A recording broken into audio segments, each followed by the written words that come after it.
بسم اللہ الرحمن الرحیم. اعجاز نثار پریزیڈنٹ سی او کلب پاکستان حاضر ہے جی کافی ود سی او کے ساتھ. کافی ود سی او ایک ہمارا بڑا ایک اسٹیبلشڈ ایک پروگرام ہے جس کے اندر ہم سی اوز کی لائف، بزنس، اکانومی اور اس کے مختلف حوالوں سے ہم اسے کچھ سیکھتے ہیں. بیسیکلی یہ جو مینجمنٹ ہاؤس ہے سی او کلب ہے، یہ بیسیکلی ایک ایگزیکٹو ڈیولپمنٹ انسٹیٹیوٹ ہے جہاں ہم سی اوز کی لیڈرشپ ڈیولپمنٹ پروگرامز کرتے ہیں. تو آج کی جو مہمان شخصیت ہیں، پہلی بات وہ کسی تعارف کے محتاج نہیں. زبیر طفیل صاحب پاکستان کے ریناؤنڈ آدمی ہیں. طفیل گروپ آف کمپنیز کے فاؤنڈر ہیں، چیئرمین ہیں، اور ایف پی سی سی آئی کے فارمر پریزیڈنٹ رہ چکے ہیں، اور جو کیمیکل ایسوسیشن ہے مینوفیکچرنگ اس کے بھی کرتا دھرتا ہیں، اور ایک بزنس کمیونٹی کی سب سے بڑھ کر آواز ہے. اکثر آپ ان کو چینلز پہ میڈیا میں دیکھتے ہیں. تو آج ہم ان کے ساتھ شروع کرتے ہیں. پہلے میں تعارف کرا دوں کہ طفیل انڈسٹری ہائیسٹ یہ ٹیکس پیئرس ہیں، پاکستان کے ایکسپورٹرز ہیں، اور اتنے ڈیفیکلٹ اور ٹیسٹنگ ٹائمز میں بھی یہ کام کر رہے ہیں، اور پاکستان کے لیے ایک امید ہے. ہزاروں لوگوں کو روزگار بھی دیا ہے. Sir welcome to management house. کیسا لگا مینجمنٹ ہاؤس سے؟ ماشاء اللہ ویری انٹرسٹنگ. میں پہلی دفعہ آیا ہوں، بٹ یہ کہ سنی بھی باتیں اور ایکچوئل دیکھی بھی باتیں. ماشاء اللہ بہت خوشی ہوئی مجھے یہاں پہ. مطلب یہ کہ آپ یہاں پہ واقعی لیڈرشپ ڈیولپ کر رہے ہیں. ایک پودا لگایا سر، ایک چھوٹا سا. ماشاء اللہ الحمدللہ ویری گڈ. زبیر صاحب پہلے تو یہ بتائیں کہ طفیل گروپ آف کمپنی کے بارے میں بتائیں. یہ کہاں سے شروع ہوئی، کیسے بنی، اتنا بڑا آپ نے انڈسٹری بنائی، اور آج کے اس دور میں بزنس ڈیولپ کرنا، اسٹیبلش کرنا دنیا کا سب سے مشکل کام ہے. Over to you sir. بسم اللہ الرحمن الرحیم. طفیل کیمیکل جو ہے یہ سب سے پہلے ایک ٹریڈنگ کمپنی تھی. ٹریڈنگ تھی جی ہاں، جو میرے والد نے اسٹیبلش کی تھی 1953 میں. اس کے بعد میں ان کی نیکسٹ جنریشن تھا، میں نے اسے کیری آن کیا، اور ٹریڈنگ سے ہم کنورٹ ہو گئے ٹورڈز مینوفیکچرنگ. ماشاء اب اللہ. 1995 میں ہم نے مینوفیکچرنگ سٹارٹ کی لاہور میں، اور وہ ہماری پہلی مینوفیکچرنگ تھی. اور اس کے بعد جو ہے کراچی میں 2008 میں پورٹ قاسم کے اندر ہم نے کیمیکلز کی مینوفیکچرنگ شروع کی. ماشاء اللہ. اور وہ پورٹ قاسم پہ جو ہے وہ فیسلٹی جو ہے برابر گرو ہو رہی ہے. اس میں کافی ایکسپینشن بھی ہوئی، اور اس کے اندر ہم نے نئے پروڈکٹس بنائے، اور وہاں سے ہی ہم جو ہے نا اپنے پروڈکٹس کو ایکسپورٹ کر رہے ہیں. ٹھیک. ہمارے جو پروڈکٹس ہیں وہ نارتھ امریکہ میں جاتے ہیں، U S A, Canada, South America میں جاتے ہیں، افریقہ میں جاتے ہیں، اور ایشیا میں بھی جاتے ہیں، مڈل ایسٹ میں بھی جاتے ہیں. سر مجھے یہ بتائیے کہ پاکستان کا اس وقت بھی 1/3 کیمیکل تو ہے وہ پاکستان میں مینوفیکچر ہوتا ہے. 70% اسٹل وی امپورٹ، اور ہمارا جو امپورٹ بل ہے، ہمارا جو ٹریڈ ڈیفیسٹ ہے، سب سے بڑا مسئلہ پیٹرو اور کیمیکلز کا ہے، جو 50% سے زیادہ کانسٹیٹیوٹ کرتا ہے. تو کیا چیلنجز ہیں اس سیکٹر کے؟ کیا یہ پیٹرو اینڈ کیمیکل سیکٹر کے، اور آپ کیونکہ اس کے بزنس لیڈر ہیں، تو کیسے ہم اپنی، آپ ایکسپورٹ کریں، باقی کیسے ہم اپنی نہ صرف اپنی ملکی ضروریات پوری کریں بلکہ ہم ایکسپورٹ کریں؟ دیکھیں وجہ یہ ہے کہ جو کیمیکلز امپورٹ ہو رہے ہیں وہ تقریباً $14 بلین کے امپورٹ ہو رہے ہیں. مطلب آپ کی جو پورا ٹریڈ جو آپ کا بیلنس ہے وہ سارا ہل جاتا ہے. $14 بلین کی جو ہے نا را مٹیریل امپورٹ ہو رہے ہیں. اس میں ایک سب سے بڑا فارما ہے جو $4 بلین کا ہوتا ہے، ان کا چنک ہے. ہاں ان کا چنک ہے. پھر اس کے بعد دوسری انڈسٹریز کا چنک ہے. اور جبکہ ایکسپورٹ ہماری صرف $1.5 بلین کی تھی لاسٹ ایئر، اور اس سال وہ گرو ہو کے جو کمنگ ایئر میں جو ہے نا گرو ہو کے اراؤنڈ 2.5 پہ چلی جائے گی. اب سوال یہ ہوتا ہے کہ آپ اتنا سارا را مٹیریل منگواتے ہیں تو وہ کہاں یوز ہوتے ہیں؟ اس میں بیشتر حصہ جو ہے وہ اس کی جو فائنل پروڈکٹ بنتی ہے وہ پاکستان میں استعمال ہوتی ہے، تو اس لیے پھر آپ اس کو ایکسپورٹ نہیں کر پاتے. ٹھیک ہے. ہاں، آپ اس را مٹیریل سے فنش پروڈکٹ بناتے ہیں، پاکستان میں بیچتے ہیں، اور جو بچتا ہے تھوڑا بہت وہ 10% یا 15% آف دا پروڈکٹ جو ہے وہ ایکسپورٹ ہوتی ہے.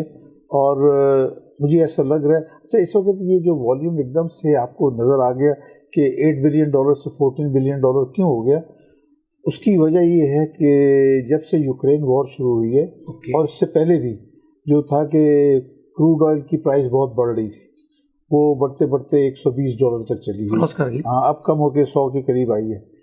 اور باقی جو آخری اس میں سب سے زیادہ چینج آئی ہے وہ یوکرین وار کے سٹارٹ ہونے سے ہے.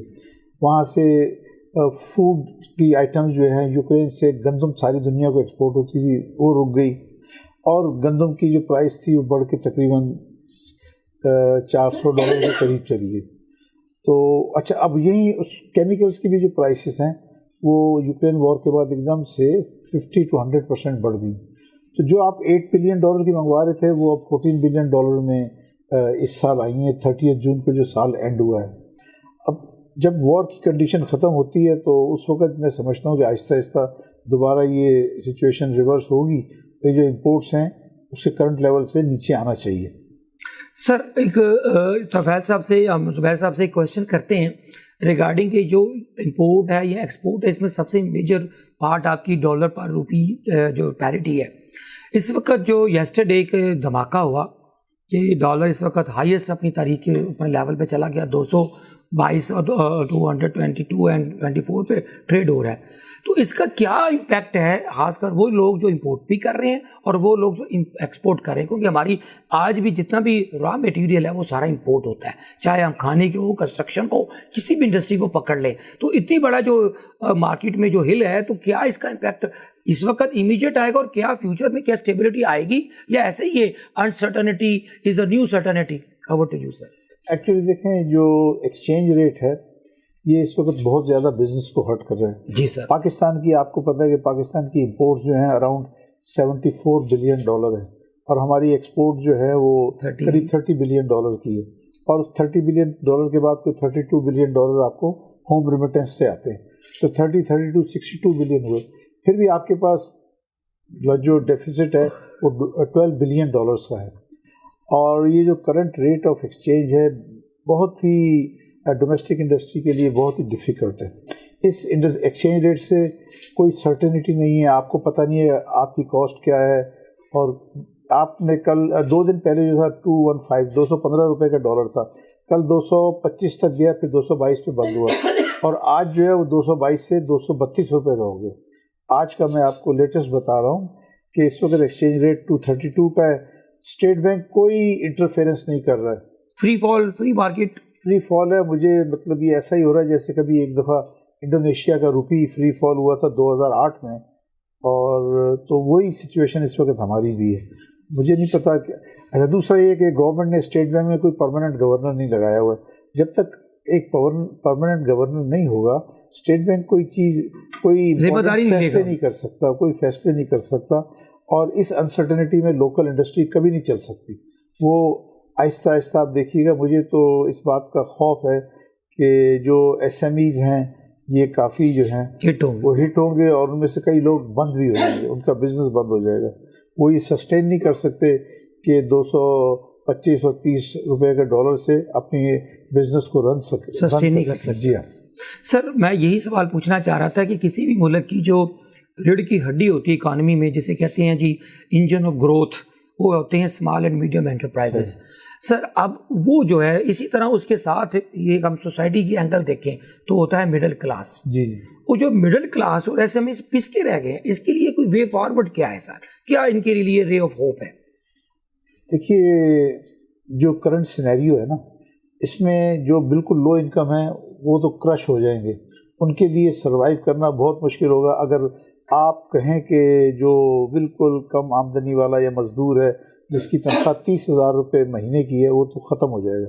اس کے لیے گھر میں 2 ٹائم کی روٹی پہنچانا تقریباً ناممکن ہوتا جائے گا. کہ آپ کا گندم اتنی مہنگی ہے, آپ کے اس کے بعد چینی اتنی مہنگی ہے, ہر چیز جو ہے کاسٹ بہت زیادہ ہے. یہ تو مزدور کی بات ہے. اب آپ مڈل انکم آئیں, اب میں مڈل انکم اس کو بھی کہتا ہوں جس کی $1,00,000 سے کم آمدنی ہے. ایون $1,00,000 والی آمدنی والا مڈل انکم تو نہیں ہے, میں کہوں گا بلو مڈل انکم. تو جو $1,00,000 سے کم آمدنی والا ہے اس کے لیے بھی سروائیول مشکل ہے. اور دوسرا پھر یہ کہ آپ کی انرجی کی پرائس اتنی بڑھ رہی ہے, آپ کا فیول جو ہے وہ تقریباً $250 یا $240 لیٹر ہے, پیٹرول ڈیزل بھی لگ بھگ اتنا ہی ہے. اس high rate of energy cost سے کوئی بھی بزنس کرنا بہت مشکل ہے اور لوگوں کا سروائیول بھی بہت مشکل ہے. مطلب آگے آپ کو کوئی ایک اسٹریٹ روڈ نظر نہیں آ رہی, سارا زگ زیگ ہی ہے. زگ زیگ ہے. دوسری روڈ اس لیے نظر نہیں آ رہی کہ انسرٹنٹی بہت ہے. آپ کو پتہ نہیں کہ کل کیا ہوگا. موجودہ صورتحال آپ کے سامنے ہے. جیسے 22 تاریخ کو ہے کہ جی پنجاب کی گورنمنٹ چینج ہو جائے گی اور پنجاب جو ہے وہ 60% آف دا پاپولیشن ہے. اس کے بعد پنجاب کی اور مرکز کی لڑائی شروع ہوگی. وہ جو لڑائی شروع ہوگی وہ ایک اور لڑائی ہوگی جو ملک کے اندر اکنامک انسرٹنٹی لے کے آئے گی. Political instability leads to economic uncertainty. جی. تو یہ الٹیمیٹلی کیا ہوگا، جب تک کہ الیکشن نہیں ہوں گے، اور الیکشن ہی اس تمام مسائل کا حل ہے. لیکن سر اس کے اوپر بھی ایک کویشچن مارک ہے سر، الیکشن بھی ہو جائیں گے پھر بھی ایک میجورٹی کے ساتھ گورنمنٹ نہیں اگر بنتی، پھر وہی اگر کولیبوریشن اور یہ پی ڈی ایم جیسا ماڈل بننا ہے تو پھر اس میں اگین پھر ڈیسیژن میکنگ نہیں ہو پائے گی. اتنے اسٹیک ہولڈرز ہو جائیں گے کہ پھر ڈیسیژن میکنگ کے لیے اوپر آپ کو ایک میجورٹی چاہیے ہوتی ہے سر. لیکن میرا خیال ہے کہ آئندہ جو ہے نا کوئی بھی ایک سمپل گورنمنٹ سے، سمپل میجورٹی سے گورنمنٹ ضرور بنے گی، اس کے علاوہ کوئی حل نہیں ہے. اگر آپ کہیں کہ کولیشن ہو اور کولیشن میں 2-4 ووٹ ہوں تو اس سے نہیں کوئی انسرٹنٹی رہے گی، گورنمنٹ نہیں چلے گی. تو میں سمجھتا ہوں کہ عوام کو بھی جو ہے سوچ کے ایک ایسا مینڈیٹ دینا چاہیے، چاہے کوئی 52-53% کی بھی ہو، لیکن اس کو کلیئر میجورٹی ہونی چاہیے. کلیئر میجورٹی کے بغیر نہیں چل سکے گا. اور دوسرا، اگر یہ سچویشن امپروو نہیں ہوتی تو ملک جو ہے کافی عرصے تک کے لیے 6 مہینے سے 1 سال تک انسرٹنٹی میں رہے گا، اور جو عوام کے لیے بہت ہی مشکلات کا باعث ہوگا. سر وہ تو آ گئی ہیں، اسی جو رزلٹ آیا یہ الیکشن جو پنجاب میں ریسنٹ ہوا ہے تو اس کا نتیجہ نکل آیا، لوگ تنگ ہے مہنگائی سے. ایک ہی ریزن ہے، باقی تو چھوٹی چھوٹی مائنر ریزنس 10 ہو سکتی ہیں، لیکن ایک میجر ریزن انفلیشن ہے سر. کھا گئی لوگوں کو، بائٹ کر رہی ہے. بالکل صحیح. سر آگے چلتے ہیں. اس سارے کرائسس کے پیچھے اگر انالیسس کیا جائے تو پتہ چلتا ہے، چاہے پولیٹیکل پارٹی اپنا میں لیڈر کے نام نہیں لیتا، لیکن میں ایک چیز دیکھتا ہوں کہ سارا کرائسس لیڈرشپ کرائسس ہے اس کنٹری کے اندر، اور ٹرسٹ ڈیفیسٹ ہے بہت بڑا اس ملک کے اندر، جس کی وجہ سے سارے یہ پرابلمس، گورننس کے پرابلمس اور بیڈ گورننس آ رہی ہے، اس کی وجہ سے نیپوٹزم، جس کی وجہ سے میرٹ کو نہیں ہم پنپنے دیتے. تو کیا سلوشن ہے؟ What is leadership? آپ لیڈرشپ کو کیسے ڈیفائن کرتے ہیں؟ اور لیڈرشپ ڈیولپمنٹ کے اوپر یا لیڈرشپ جو ہے آپ کی جو ہے کریکٹرسٹکس کے اوپر وہ کون سے 3-4 چیزیں ہیں جس سے لیڈرشپ ڈیولپ ہوتی ہے سر؟ دیکھیں، لیڈرشپ کا ایسا ہے کہ پاکستان میں پولیٹکس کا ایک پیٹرن رہا ہے. پیٹرن یہ تھا کہ پہلے 2 پارٹیاں ہوتی تھیں، وہ حکومت چلاتی تھیں، کبھی ایک اور پھر دوسری پارٹی. اس میں ایک پیپل پارٹی ہوتی تھی، ایک PMLN ہوتی تھی. یہ ایک جو ہے الیکشن لڑتے تھے کہ کبھی ایک کی باری کبھی دوسرے کی باری. لیکن یہ بھی جو ہے نا ملک کو اتنی زیادہ میں کہوں گا کہ بہت اچھے راستے نہیں دکھا سکے. اور اس درمیان میں ایک نیا لیڈر پیدا ہو گیا، وہ ہے عمران خان. اب اس کا یہ ہے کہ وہ اس کی جہاں تک لیڈرشپ کا تعلق ہے، اس کا اپنا مائنڈ کلیئر ہے کہ وہ کیا چاہتا ہے، اور اس نے بہت حد تک ایک بڑی پاپولیشن کو جو ہے اپنے ساتھ شامل کر لیا. اور اس کا رزلٹ جو ہے وہ آپ نے بھی بائی الیکشنز میں بھی دیکھا ہوگا. تو to some extent he is a person جو ایک نئی لیڈرشپ ابھرتی ہے. اور یہ جو نئی لیڈرشپ ابھر رہی ہے، اس کے ڈر سے سارے جتنے بھی اپوزیشن ہیں وہ سب مل جائیں گے، کیونکہ ان میں سے کوئی بھی ایک پارٹی اس کا مقابلہ نہیں کر سکتی. اور لیڈرشپ جو ہے وہ آنیسٹ ہونی چاہیے. دوسرا، میرا یہ خیال ہے کہ جو بھی پارٹی ہے، یہ جو پرانی 2 پارٹیاں ہیں، پیپل پارٹی اور PMLN، جب تک یہ ایمانداری سے اپنی پارٹی کے اندر سے ایسے لوگوں کو آگے نہیں لائیں گے کہ جو ان کے رشتہ دار نہ ہوں. انہیں ہر چیز جو ہے جب رشتہ داروں میں بانٹیں گے تو وہ کبھی کامیابی کی طرف نہیں جائے گی. ان کو دیکھنا ہے کہ ان کی پارٹی میں اور بھی تو اچھے لوگ ہیں نا. اگر کسی کی ایک حکومت کے پاس 160 لوگ ہیں تو 160 میں اپنے 1-2 مائنس کر دیں، اس کے بعد جو باقی لوگ ہیں ان میں سے بھی اچھے لوگ چنیں. لیڈرشپ ہے، ایسا نہیں ہے کہ لیڈرشپ نہیں ہے. لیڈرشپ PMLN میں بھی ہے اور to some extent people party میں بھی ہے. لیکن جب تک آپ ان کو میرٹ پہ آگے نہیں لائیں گے اور کہیں گے کہ ہر چیز فیملی میں دینی ہے، تو پھر وہ پارٹی جو ہے زیادہ سروائیو نہیں کرے گی. مجھے سر ایک سوال بڑا چھوٹا سا ہے لیکن کڑوا سوال ہے، جس سیدھا اسٹریٹ جواب دینا ہے کہ بددیانتی میں اور نااہلیت میں اگر ایک پک کریں تو پہلے کیا ہوگا سر؟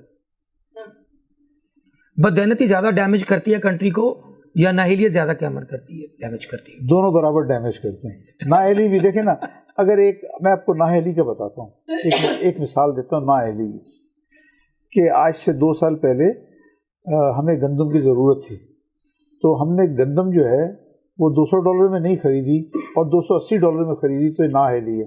اگر اسی دن بیٹھ کے مسئلہ یہ کہ جو اس وقت ایک پارٹی ہے، نام لینے سے حرج تو نہیں ہے، PTI ایک پارٹی ہے، اس کا مسئلہ یہ ہے کہ اس لیڈر کے پیچھے جو ان کے ساتھ ساتھی ہیں وہ بات کرنے سے ہی ڈرتے ہیں کہ بھئی وہ ان کے لیڈر نے کہہ دیا یہ ایسے ہے تو ان میں سے کوئی یہ نہیں کہتا کہ اگر لیڈر نے کہا کہ آج صبح سورج جو ہے مغرب سے نکلا تھا تو ادھر سب بیٹھے ہوئے یہاں خاموش رہیں گے کہ ہاں ہم نے بھی دیکھا تھا مغرب سے نکلا تھا. تو جب تک یہ ایٹیٹیوڈ ہوگا تو اس وقت نہیں ہوگا. جو میں آپ کو گندم کی مثال دے رہا ہوں وہ نااہلی ہے. نااہلی کیا ہے کہ جس وقت گندم کی شارٹیج تھی تو ہمیں کوئی 20 لاکھ ٹن کی ضرورت تھی. انہوں نے فیصلہ نہیں کیا اور وہ تقریباً $210 کے قریب تھا تو انہوں نے آرڈر پلیس نہیں کیا. انہوں نے 1 مہینے کے بعد آرڈر پلیس کیا $280 پہ. تو وہ جو $70 تھے وہ $70 20 لاکھ کے اگر آپ ملٹیپلائی کر لیں تو $140 ملین کا نقصان ہو گیا. اور یہ نااہلی ہے, بہت بڑی نااہلی, یہ نااہلی ہے. لیکن ایٹ دا سیم ٹائم دیکھیے کرپشن کو بھی جو ہے کسی طرح سے کوئی سپورٹ نہیں کیا جا سکتا. بالکل, جو بھی پارٹی ہے اگر وہ کرپشن کرتی ہے, ملک کا لہو نکالتی ہے, عوام کا لہو چوستی ہے, تو وہ بھی بہت ہی خراب بات ہے, بہت ہی خراب بات ہے. لیکن جو حالات آج کل پیدا ہو گئے ہیں, اب پبلک میں بھی اتنی اویئرنیس آ گئی ہے کہ وہ یہ سب چیزیں چلنے نہیں دے گی. چاہے کوئی سر اللہ کرے وہ اویئرنیس آ جائے. اگین سر ایک چھوٹا سا بڑا سمپل سا کویشچن ہے, لیکن پاکستان کی اکانومی اور ہمارا فیوچر اسی کے ساتھ جڑا ہوا ہے. زبیر صاحب سے یہ سوال پوچھتے ہیں کہ کراچی کو کون اون کرتا ہے, کیونکہ کراچی اس ملک کا 70% رزق جو ہے وہ کراچی سے نکلتا ہے. کراچی کا جو کنٹریبیوشن ہے toward GDP, toward employment, towards the کیا کہتے ہیں ریونیو جنریشن, سارا کراچی سے آتا ہے 70%.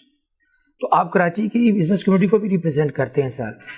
زبیر صاحب بتائیں کراچی کو اون کون کرتا ہے؟ ابھی چند دنوں پہلے بارش ہوئی, کراچی ڈوب گیا سر, لوگ مر گئے, بجلی بند, پانی بند, اور مطلب کوئی کیسے لوگ ورکر جائیں گے فیکٹری میں کام کرنے جب اس کے گھر بجلی نہیں ہے, پانی نہیں ہے, سڑکیں بند ہیں پانی سے. وہ اونس دس کراچی کو ٹرن اراؤنڈ کیسے کریں سر؟ دیکھیے کراچی کا مسئلہ یہ کہ کراچی میں ایکچولی سندھ گورنمنٹ جو ہے وہ انٹیریئر سندھ کے ووٹوں سے بنتی ہے. ایسے ہی ہے. اور کراچی کا جو میجورٹی ہے, حالانکہ کراچی کی یہ آبادی قریب 3 کروڑ کی ہے, لیکن ہمیں تو 146 ملین دکھائی گئی تھی. جی نہیں, غلط کنسنسس میں وہ غلط بتایا گیا تھا. وہ جو بھی سینسس ہوا اس میں صحیح نہیں بتایا گیا. اب کیا ہوتا ہے کہ سالہ سال سے ایسے چلا آ رہا ہے کہ جو بھی گورنمنٹ, مثال کے طور پر پیپلز پارٹی کی گورنمنٹ ہے, کئی سالوں سے بن رہی ہے, تو انٹیریئر سندھ کے ووٹوں پہ آتے ہیں, وہ کراچی کو اون نہیں کرتے.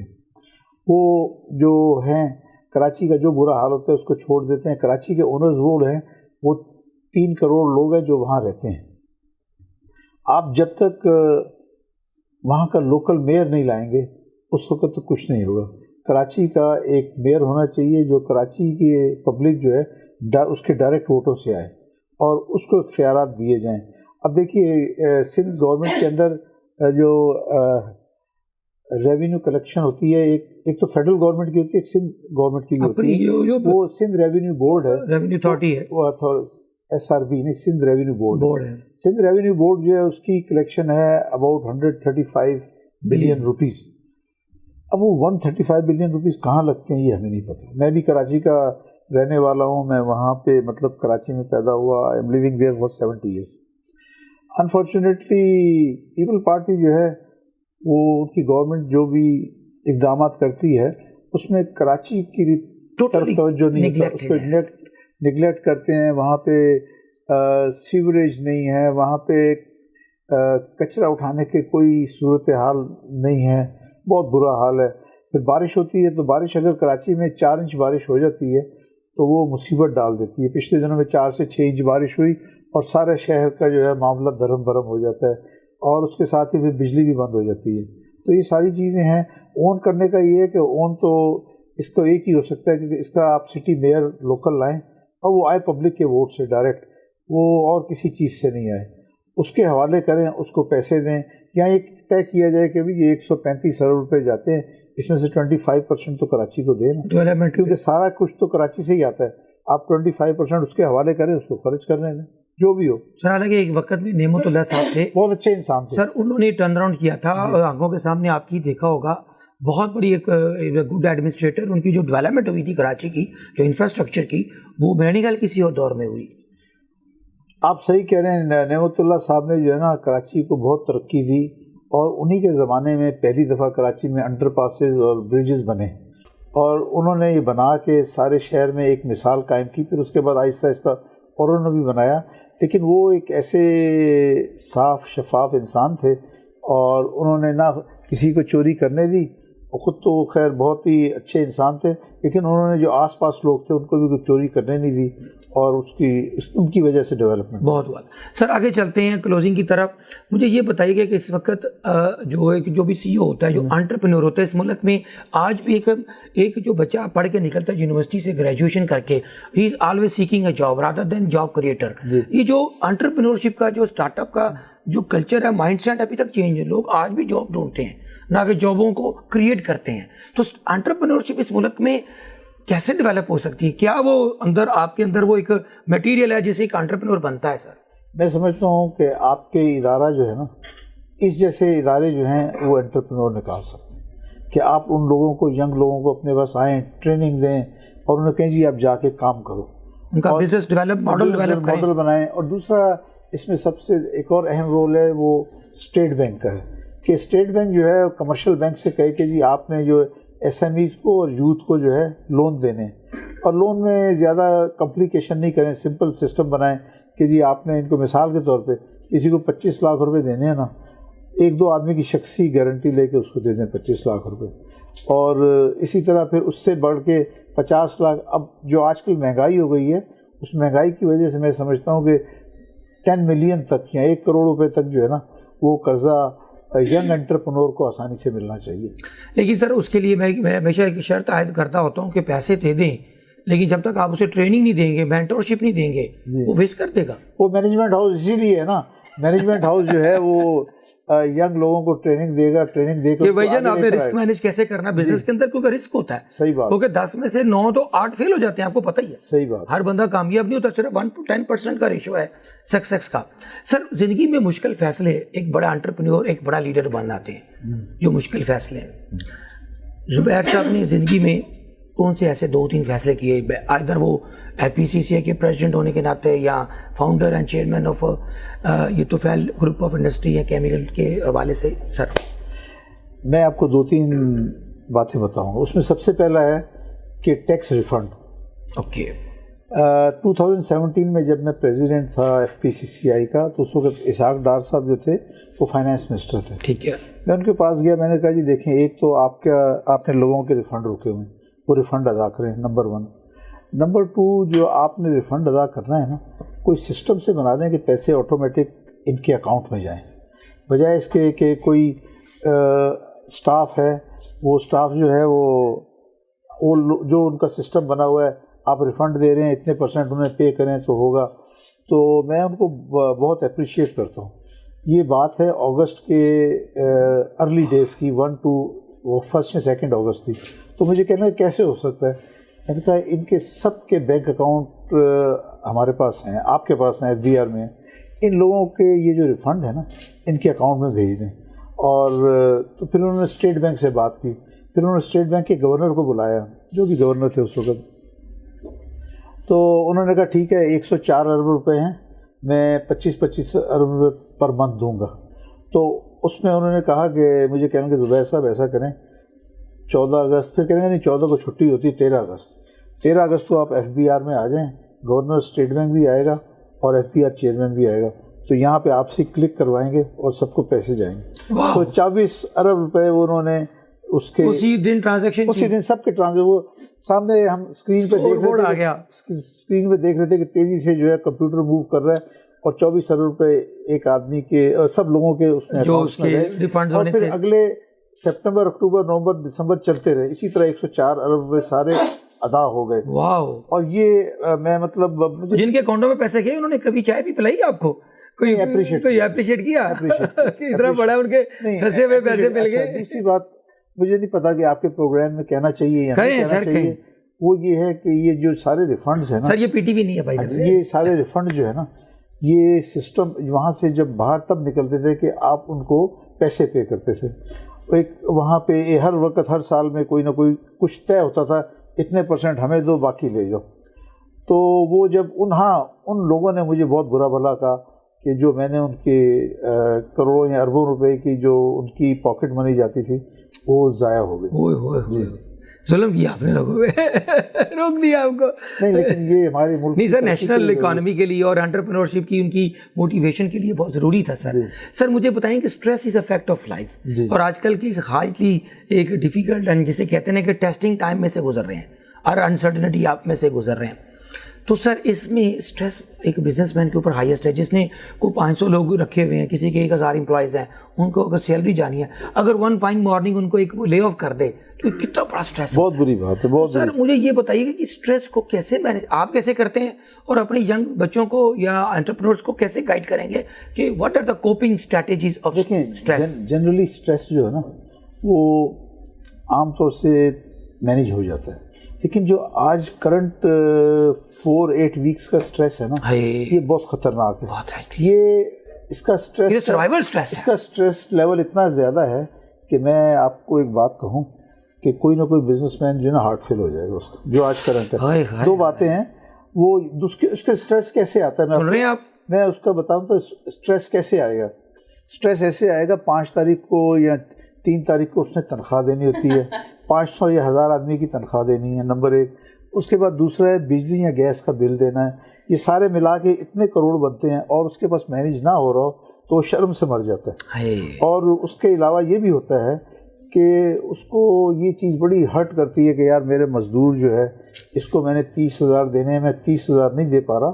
تو مجھے یہ ڈر ہے اگر آنے والے دنوں میں چیزیں مینیج نہیں ہوئی نا, کئی لوگ بیچارے یہاں ہارٹ اٹیک ہوگا یا مر جائیں گے یا مار دیں گے. یہی ہوگا نا کہ بھائی میرے پیسے دو. تو اچھا, دوسرا میں نہیں چاہوں گا, میری بڑی خواہش ہے, کووڈ میں بھی مجھے ایک چیز کی میں تائید کرتا ہوں کہ وہ اس وقت پی ٹی آئی گورنمنٹ نے بہت اچھا کام کیا. جب کووڈ تھا تو انہوں نے کسی کو لے آف نہیں ہونے دیا. انہوں نے اسٹیٹ بینک کے تھرو جو ہے سیلریز گئیں, جیسے بھی تھا انہوں نے بہت اچھا مینیج کیا. انٹرسٹ ریٹ بھی انہوں نے نیچے لے آئے, بھی کر کے 7% پہ لے آئے, اب وہ 16-17 پہ ہو گئے 20. بلکہ کنزیومر جو ہے نا, کنزیومر جو انٹرسٹ ہے وہ تو 35% میں چلا. نہیں 35 نہیں ہوگا. کنزیومر سر گاڑی کا لون, کسی نے بائک لینی ہے, کسی نے کوئی چھوٹا سا کنزیومر فائنانس کی بات کر رہا ہوں, 30+ ہے. لیکن میں آپ کو پھر جو آپ کا سوال ہے اس پہ واپس آؤں گا کہ یہ بہت ٹف ٹائم ہے. آپ یقین کرو کہ اتنا ٹف ٹائم ہے. 70 سال میں جو جملہ سنتے تھے کہ پاکستان نازک ترین دور سے گزرا ہے, تو وہ سچ مچ میں آ گیا ہے. آج آ گیا ہے. اور دوسرا میں ایک اور چیز چاہوں گا آپ کے پروگرام کے ذریعے کہ حکومت کو چاہیے, کوئی بھی حکومت ہو, وہ بزنس مین کو نیب اور ایف آئی اے سے نہیں ڈرائیں. نیب اور ایف آئی اے سے نہیں ڈرائیں. بزنس مین جو ہے نا وہ کمزور دل کا آدمی, ویسے ہی ڈرپوک ہوتا ہے. آپ اس کو ڈرائیں گے وہ بیچارہ ویسے ہی جو ہے بھاگ جائے گا, دبئی چلا جائے گا, باہر چلا جائے گا, کچھ ہو جائے گا. اب میں آپ کو ایک مثال دیتا ہوں. مجھے ایک بزنس مین نے مجھے بتایا کہ جی مجھے ایک ایف آئی اے سے نوٹس آیا. میں نے کہا کیا نوٹس آیا؟ انہوں نے کہا جی آپ کو 15 لاکھ روپے کا ایک چیک آیا ہے کوئٹہ سے, تو ہمارے خیال میں یہ جو ہے منی لانڈرنگ ہے.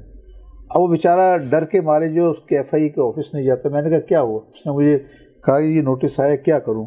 میں نے کہا اس کا جواب پہلے تلاش کرو کہ اس نے تمہیں کس چیز کے پیسے دیے, یہ تلاش کرو. پھر وہ کہنے لگا جی یہ صبح 10 بجے میرے آفس آیا ہے لیٹر, اور ساتھ میں لکھا ہوا ہے اسی دن 2 بجے میرے آفس میں ساری تفصیل لے کے پہنچ جاؤ.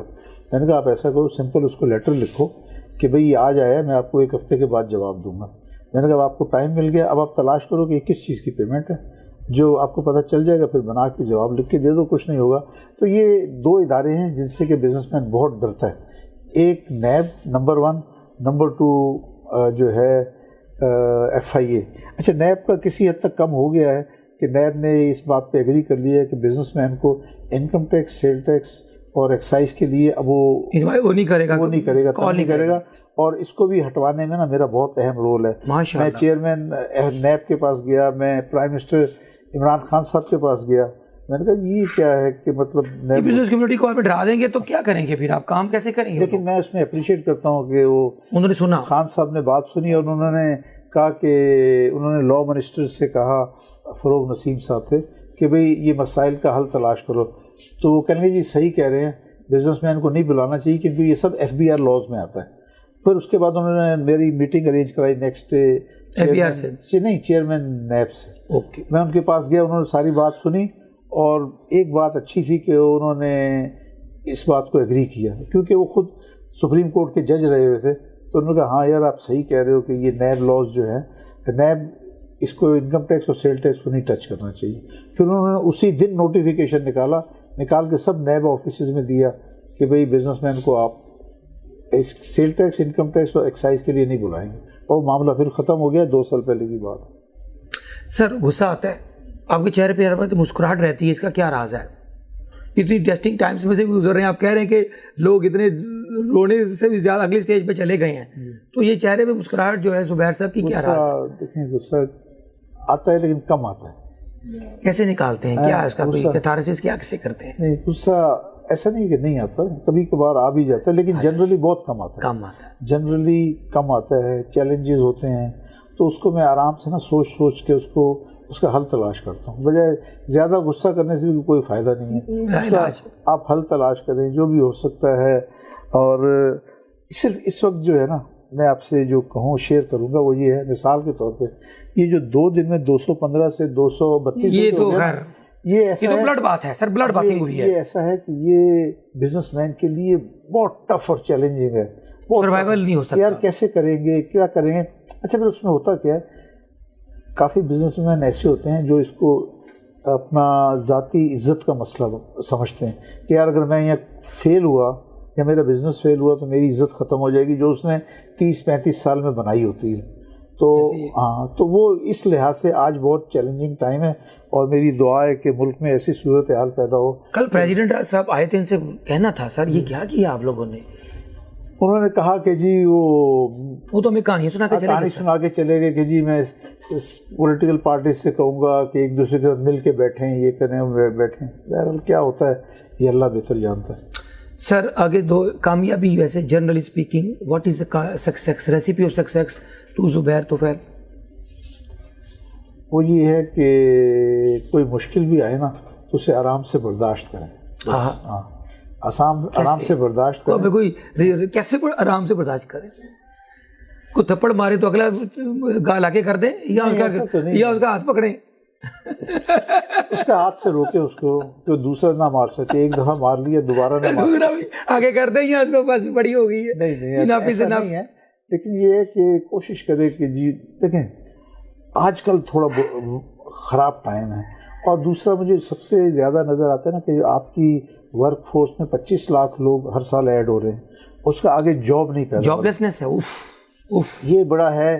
اس میں حکومت, اچھا دوسرا حکومت جو ہے نا اس کو چاہیے اسٹیک ہولڈر کو ساتھ بٹھائے, پرائیویٹ سیکٹر کے لوگوں کو بٹھائے, وہ ان کو کوئی مشورہ دیں گے اس کے اوپر عمل کرے.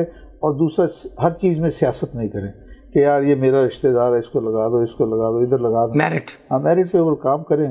سب چیزیں انشاءاللہ اگر مشکل بھی ہے نا تو آہستہ آہستہ حل ہو سکتی ہیں, آہستہ آہستہ حل ہو سکتی ہیں. لیکن اگر آپ کہیں کہ جی میں نے سب دوستوں کو اور رشتہ داروں میں ہی سارے لڈو بانٹنے ہیں تو پھر کامیابی نہیں ہوتی. سر لاسٹ کویشچن ہے میرا, یہ جو ہوپ کیا ہے اس نئی نسل کے لیے, what is your message of optimism and hope for the young? وہی joblessness creates hopelessness. میں حکومت کے لیے ایک بات کہنا چاہ رہا ہوں کہ ہمارے جو میجر چیلنجز ہیں نا, ہمارے میجر چیلنجز ہیں انرجی کی کاسٹ. انرجی کی کاسٹ حکومت کو چاہیے کہ اس کے لیے ہائیڈل ڈیم بنائے. جب تک ڈیم نہیں بنائے گی معاملہ نہیں چلے گا, اور ڈیم بنانے کے لیے کم سے کم 8 سال لگتے ہیں. جب انہوں نے سی پیک کے اندر $50 بلین چائنا سے لیے, اس میں سے کم 15 بلین ڈالر سے ایک ڈیم بنا دیتے.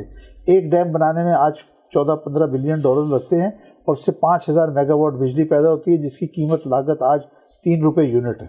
تو وہ انہوں نے نہیں کیا, انہوں نے کہا جی پاور پلانٹ لگاؤ, یہ کرو وہ کرو. تو اس پہ جو ہے اس کے اتنے اچھے اثرات نہیں ہوئے.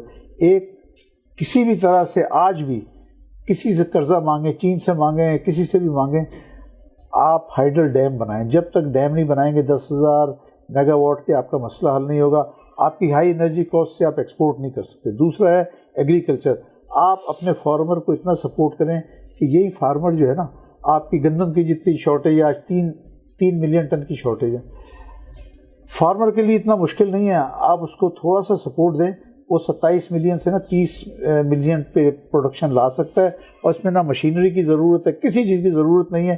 ودن 1 ایئر جو ہے آپ کی کراپ, ویٹ کراپ جو ہے نا 3 ملین ٹن بڑھ سکتی ہے. فارمر کو سپورٹ کریں. اس کے بعد تیسرا پوائنٹ جو ہے وہ ہے منرلز. آپ کے منرلز, آپ کے پاس امپورٹنٹ منرلز ہیں, آپ ان کے ذریعے وہ انڈسٹری لگائیں جو اس لوکل منرلس کے اوپر بیسڈ ہو، کیونکہ کوئی بھی چیز جو آگے فیوچر کی انڈسٹری امپورٹڈ را مٹیریل پہ لگے گی وہ سروائیو نہیں کر سکے گی۔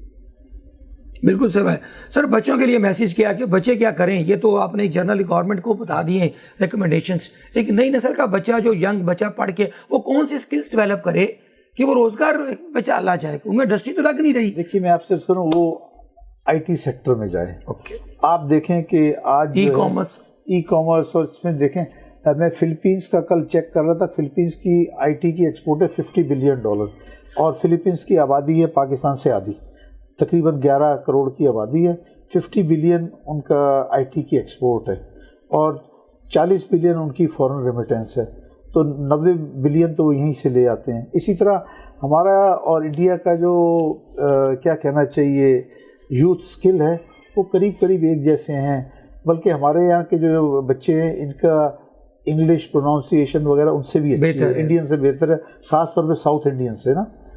تو ان کو ہمیں آئی ٹی سیکٹر کو اور آگے لانا چاہیے۔